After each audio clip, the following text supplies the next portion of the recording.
Street style panipuri ರೆಸಿಪಿನ ತೋರಿಸ್ತಾ ಇದ್ದೀನಿ. 100% ಗರಿ ಗರಿಯಾಗಿ ಬರುತ್ತೆ ಈ ಪೂರಿ. ಈ ವಿಧಾನದಲ್ಲಿ ಟ್ರೈ ಮಾಡಿದ್ರೆ ಸೌಂಡ್ ಕೇಳಿ ಎಷ್ಟು ಗರಿ ಗರಿಯಾಗಿ ಬಂದಿದೆ ಅಂತ. ಇದ್ರ ಜೊತೆಗೆ ಪಾನಿ ಕೂಡ ಯಾವ ರೀತಿ ಮಾಡೋದು ತೋರಿಸಿದ್ದೀನಿ. ತುಂಬಾ ಟೇಸ್ಟಿ ಮತ್ತು ಹೈಜೀನ್ ಆದಂತಹ ಪಾನಿಪುರಿ ರೆಸಿಪಿಯನ್ನು ಮನೆಯಲ್ಲಿ ಸುಲಭವಾಗಿ ಟ್ರೈ ಮಾಡಿ. ಹಾಯ್ ನಮಸ್ಕಾರ ಎಲ್ಲರಿಗೂ, ವೆಲ್ಕಮ್ ಟು ಮೈ ಚಾನಲ್.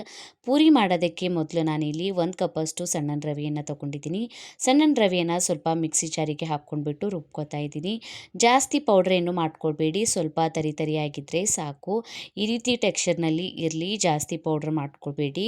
ಈಗ ಒಂದು ಬೌಲಿಗೆ ನಾನು ರುಬ್ಕೊಂಡಿರುವಂತಹ ರವಾನ ಹಾಕ್ಕೋತಾ ಇದ್ದೀನಿ.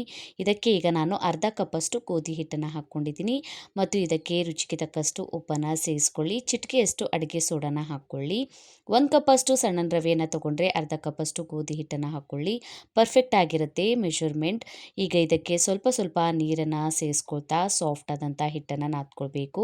ಗೋಧಿ ಹಿಟ್ಟು ಯಾವ ರೀತಿ ನಾವು ನಾದ್ಕೋತೀವಲ್ಲ ಅದೇ ರೀತಿ ನಾದ್ಕೊಳ್ಳಿ. ನಾದ್ಕೊಂಡ್ಬಿಟ್ಟು ಇದರ ಮೇಲೆ ಲಿಡ್ಡನ್ನು ಕ್ಲೋಸ್ ಮಾಡಿ 2 ಗಂಟೆ ನೆನೆಯೋದಕ್ಕೆ ಬಿಡಿ. ಈಗ ಪಾನಿ ಮಾಡೋದಕ್ಕೆ ಅರ್ಧ ಕಪ್ಪಷ್ಟು ಕೊತ್ತಂಬರಿ ಸೊಪ್ಪನ್ನು ಹಾಕ್ಕೊಂಡಿದ್ದೀನಿ ಮಿಕ್ಸಿ ಜಾರಿಗೆ. ಅರ್ಧ ಕಪ್ಪಷ್ಟು ಪುದೀನ ಸೊಪ್ಪನ್ನು ಹಾಕ್ಕೊಳ್ಳಿ. 1-2 ಹಸಿಮೆಣಸಿನ್ಕಾಯಿನ ಈ ರೀತಿ ಮುರಿದ್ಬಿಟ್ಟು ಹಾಕ್ಕೊಂಡಿದ್ದೀನಿ. ಖಾರ ನೋಡ್ಕೊಂಡ್ಬಿಟ್ಟು ನೀವು ಹಾಕ್ಕೊಳ್ಬೋದು. 1 ಟೇಬಲ್ ಸ್ಪೂನಷ್ಟು ಜೀರಿಗೆನ ಹಾಕ್ಕೊಂಡಿದ್ದೀನಿ. ಬೇಕಾದರೆ ಸ್ವಲ್ಪ ನೀರನ್ನು ಸೇರಿಸ್ಕೊಂಡ್ಬಿಟ್ಟು ಈ ರೀತಿ ಪೇಸ್ಟನ್ನು ರುಬ್ಕೊಳ್ಳಿ. ಪಾನಿ ಮಾಡೋದಕ್ಕೆ ಈಗ ಪೇಸ್ಟ್ ರೆಡಿಯಾಗಿದೆ. ಪಾನಿ ಮಾಡೋದನ್ನು ತೋರಿಸ್ತೀನಿ. ಒಂದು ಬೌಲಲ್ಲಿ ನಾನು 3 ಕಪ್ಪಷ್ಟು ನೀರನ್ನು ಹಾಕ್ಕೊಂಡಿದ್ದೀನಿ. ಇದಕ್ಕೆ ರುಬ್ಕೊಂಡಿರುವಂತಹ ಈ ಪೇಸ್ಟನ್ನು ಹಾಕ್ಕೊಳ್ಳಿ. ರುಚಿಗೆ ತಕ್ಕಷ್ಟು ಉಪ್ಪನ್ನು ಸೇರಿಸ್ಕೊಳ್ಳಿ. ಇದಕ್ಕೆ ಈಗ ನಾನು 1 ಟೇಬಲ್ ಸ್ಪೂನಷ್ಟು ಬ್ಲ್ಯಾಕ್ ಸಾಲ್ಟನ್ನು ಹಾಕ್ಕೊಂಡಿದ್ದೀನಿ ಮತ್ತು ಅರ್ಧ ಟೇಬಲ್ ಸ್ಪೂನಷ್ಟು ಆಮ್ಚೂರ್ ಪೌಡ್ರನ್ನು ಹಾಕ್ಕೊಳ್ಳಿ. 1 ಟೇಬಲ್ ಸ್ಪೂನಷ್ಟು ಪಾನಿಪುರಿ ಮಸಾಲಾನ ಹಾಕ್ಕೊಂಡಿದ್ದೀನಿ. ಇದಕ್ಕೆ ಈಗ ನಾನು ಲಿಂಬೆಹಣ್ಣಿನ ಆಕಾರದಷ್ಟು ಹುಣಸೆ ಹಣ್ಣನ್ನು ನೆನೆಸ್ಕೊಂಡಿದ್ದೆ. ಈಗ ಇದರ ನೀರನ್ನು ಕೂಡ ಹಾಕ್ಕೋತಾ ಇದ್ದೀನಿ. ಈಗ ಸರಿಯಾಗಿ ಇದನ್ನು ಮಿಕ್ಸ್ ಮಾಡ್ಕೊಳ್ಳಿ.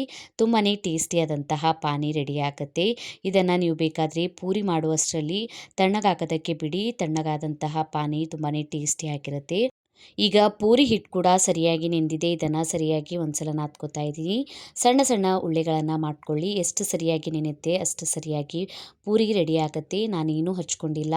ಹಿಟ್ಟು ಬೇಕಾದರೆ ನೀವು ಹಚ್ಕೊಳ್ಬೋದು. ಹಿಟ್ಟನ್ನು ಸರಿಯಾಗಿ ನಾದ್ಕೊಂಡ್ರೆ ಏನು ಹಚ್ಕೊಳ್ಳೋದು ಬೇಕಾಗೋದಿಲ್ಲ. ಈ ರೀತಿ ಸಣ್ಣ ಸಣ್ಣ ಉಳ್ಳೆಗಳನ್ನು ಮಾಡ್ಕೊಂಡ್ಬಿಟ್ಟು ಪೂರಿಯನ್ನು ಮೀಡಿಯಮ್ ಸೈಜ್ನಲ್ಲಿ ಲಟಾಸ್ಕೊಳ್ಳಿ. ಜಾಸ್ತಿ ದಪ್ಪನೂ ಬೇಡ, ಜಾಸ್ತಿ ತೆಳುವಾಗಿನೂ ಬೇಡ.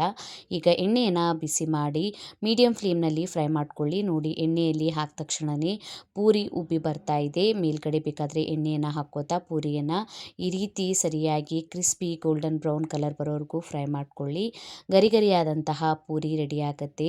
ಈ ವಿಧಾನದಲ್ಲಿ ಟ್ರೈ ಮಾಡಿ. 100% ಕ್ರಿಸ್ಪಿಯಾಗಿಯೇ ಬರುತ್ತೆ ಪೂರಿ. ನೀವು ಸೌಂಡ್ ಕೇಳ್ಬೋದು, ನಾನಿಲ್ಲಿ ಸೌಂಡ್ ಕೇಳಿಸ್ತಾ ಇದ್ದೀನಿ ನೋಡಿ ಎಷ್ಟು ಗರಿ ಗರಿಯಾಗಿ ಬಂದಿದೆ ಅಂತ.